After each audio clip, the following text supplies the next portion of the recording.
दफा कर दूं। कोंगरू कहता है उसका क्या फायदा, यहाँ पर पहले ही कई सारे लोग, कई सौ लोग आ चुके हैं और तुम कई सौ लोगों को बुलाकर इनके साथ फाइट करने के लिए बुलाओगे, और उसके बाद जो मौतें होंगी, किनकी हड्डियां टूटेगी, किनको इंजरीज होगी, उसकी रिस्पॉन्सिबिलिटी कौन लेगा। तभी यानमू वहाँ पर आकर टक टक कर देता है। वो बॉडीगार्ड घबरा गया। वो कहता है व्हाट द हेल। सिस्टम उसे बताता है कि तुम्हारे पास बस 25 मिनट बचे हैं, उसके बाद तुम मर जाओगे। यानमू उनकी गाड़ी में घुस गया। वो बॉडीगार्ड कहता है साले तुझे अंदर आने के लिए किसने कहा, बाहर निकल। यानमू कहता है मिस्टर कोंग, मेरा नाम है यानमू और मैं आपके साथ बिजनेस करने के लिए आया हूँ। वो बॉडीगार्ड यानमू का कूलर पकड़ देता है और कहता है कि तूने बात नहीं सुनी। मैंने क्या कहा, मैंने कहा यहाँ से दफा हो जा। अगर नहीं दफा हुआ तो उसके आगे जो होने वाला है उसका जिम्मेदार तुम ही होगे। यानमू कहता है अभी जो मैं कहने वाला हूँ उससे फैसला होगा कि मिस्टर कोंग अपने आने वाली जिंदगी जेल में बताएंगे या फिर आराम से फ्रीडम से। और क्या तुम्हें यह पक्का यकीन है कि तुम इस बात को जानना नहीं चाहते। वो बॉडीगार्ड कहता है साले बास्टर्ड, तुम भी इन लोगों की तरह ही हो, यहाँ पर पैसे लेने के लिए आए हो। कोंग कहता है यंग मैन, तुम्हें पैसों के बारे में चिंता करने की जरूरत नहीं, मैंने पहले ही ये फिगर आउट कर लिया है आखिरकार पैसे कहाँ से इकट्ठा करने हैं, और अब तुम मुझे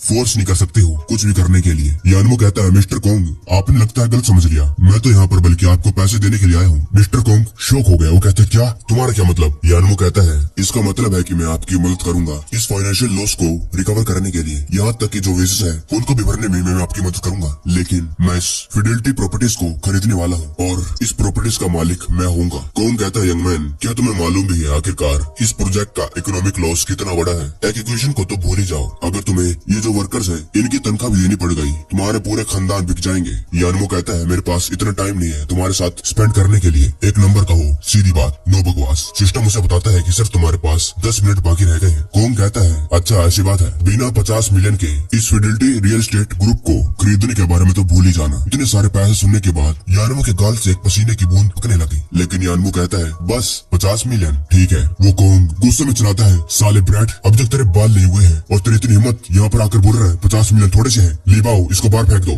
उसका बॉडीगार्ड यानमू के कॉलर पकड़कर उसे चिल्लाकर कहता है बच्चे तुझे क्या लगता है कि कोई मजाक है। लेकिन यानमू उस बॉडीगार्ड का हाथ पकड़कर उसे गर्दन पर अपना हाथ घुसाकर उसे ही पीछे कर देता है। वो बॉडीगार्ड कहता है डैम साले। वो कौन अपने मन में कहता है जरा इस बच्चे को देखो, ना तो ये कोई फाइटर है ना ये कोई अमीर आदमी है, जरा इसकी हिम्मत देखो, इसने लीबाओ को कैसे इतनी आसानी से रोक लिया है। उसका बॉडीगार्ड यानमू को मारने लगा। कौन कहता रुको यंग मैन, मैं कोंगरू हूँ, मुझे मालूम है कि मेरे पास इतने पैसे नहीं है अभी के लिए कि मैं इन वर्कर्स की तनख्वाह दे सकूं, लेकिन मेरे पास इतना टाइम भी नहीं है कि मैं तुम्हारे जैसे बेवकूफ पागल इंसान के साथ घूमूं। और अगर तुम मेरा मजाक उड़ाने के लिए यहाँ पर आए हो तो बाद में मुझे ब्लेम मत करना कि मैं पोलाइट नहीं था। यानमू कहता है चिंता मत करिए, मैं जमीन को मैं ही लेकर रहूंगा, चाहे वो 50 मिलियन हो, मैं तो बल्कि आपको इसी टाइम पे भी कर सकता हूँ। और यानमू अपने मन में कहता है खबरों में ये बात भी थी कि जो कोंगरू है उसके पास इस लैंड के कई सारे एरिया है, और अगर ये बात सच है तो फ्यूचर में मेरी अर्निंग बहुत ज्यादा डबल होने वाली है। यानमू कहता है जितनी भी जमीन तुम्हारे नाम पर है मैं सब कुछ खरीदना चाहता हूँ। वो कोंग पूरा हैरान हो गया। वो कहता है क्या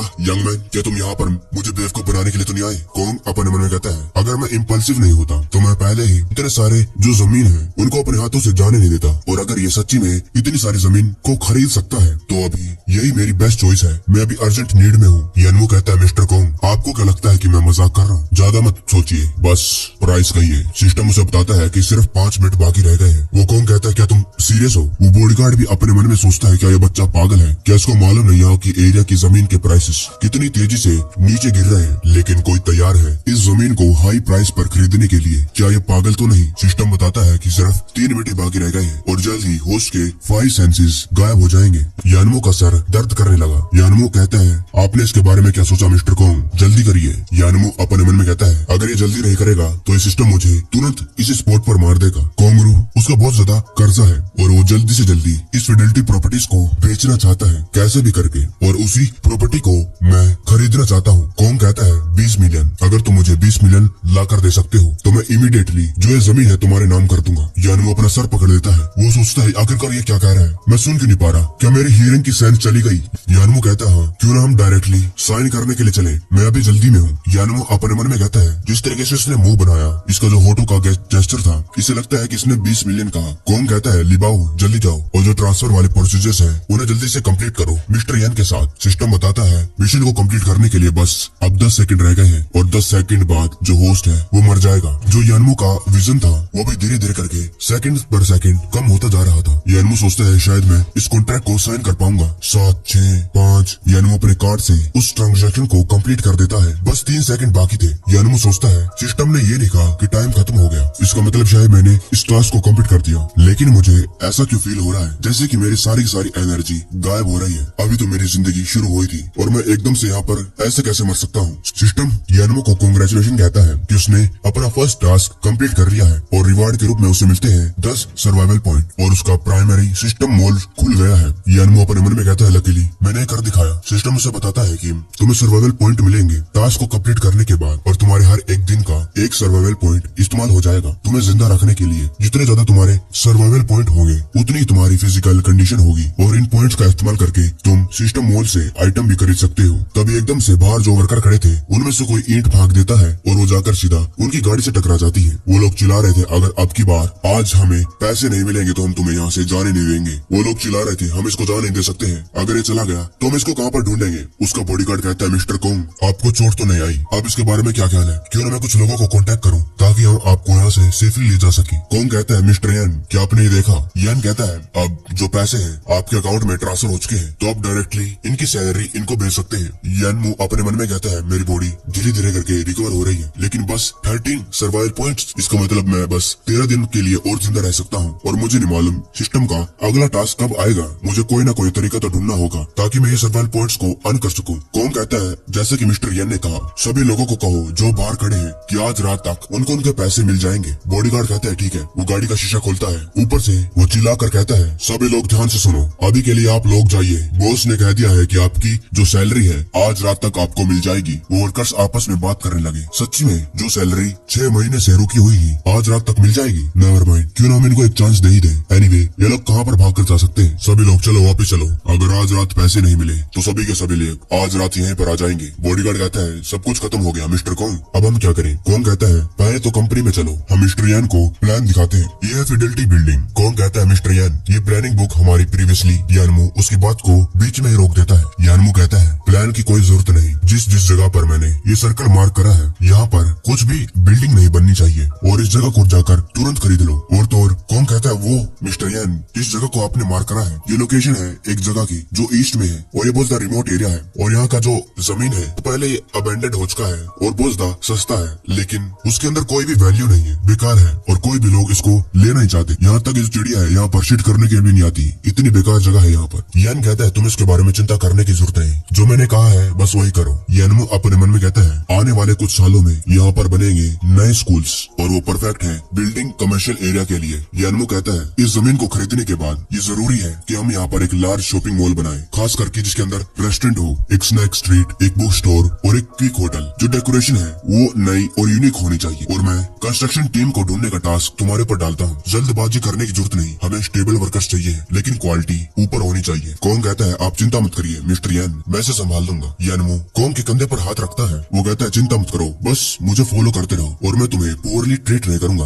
बस मेरे प्लान्स पर ट्रस्ट करो। कौन कहता है बाय द वे मिस्टर यान आज रात जिनपेंग होटल के अंदर इन्वेस्टमेंट रिसेप्शन हुई है और मैंने सुना है कि वहाँ पर कई सारे प्रोजेक्ट आने वाले हैं और अगर आप उसके अंदर इंटरेस्टेड है तो मैं आपके साथ वहाँ पर जा सकता हूँ। यान कहता है इन्वेस्टमेंट रिसेप्शन। यान सोचने लगता है कि कई सारे जो सर्वाइवल पॉइंट्स हैं मुझे इनकम और इन्वेस्टमेंट से मिलते हैं और अगर मैं उनके अंदर इन्वेस्ट कर सकता हूँ सक्सेसफुली तो मुझे सर्वाइवल पॉइंट्स भी मिल सकते हैं। सीन कट होता है, यह है जिनपेंग होटल। यानमो कहता है हेलो, कौन से फ्लोर पर इन्वेस्टमेंट रिसेप्शन होने वाली है आज रात। उसके पीछे एक लड़की थी, वो कहती है मिस फेंग। मिस फेंग का नाम सुनने के बाद यानमू पीछे देखता है, ये उसकी एक्स वाइफ है पिछली लाइफ वाली। यानमू अपने मन में कहता है फेंग जुयू वो यहाँ पर क्या कर रही है। उसके साथ एक मोटा पीले वालों वाला बुड्ढा सा था, वो उसके कंधे पर हाथ रखते हुए कहता है जब पिछली बार मैंने देखा था तुम्हें वो शायद 3 महीने पहले था लेकिन आज मैंने एक्सपेक्ट नहीं करा था कि मिस फेंग आप इतनी ज्यादा और ब्यूटीफुल हो जाएगी। फेंग अपने मन में कहती है अगर यानमू ब्राइड प्राइस को चुपचाप दे देता तो मुझे ये करने की जरूरत नहीं थी कि जैसे बुड्ढे स्टिंकी मैन को मुझे एंटरटेन करना पड़ रहा है। वो बंदा कहता है मिस फेंग कहाँ खो गई।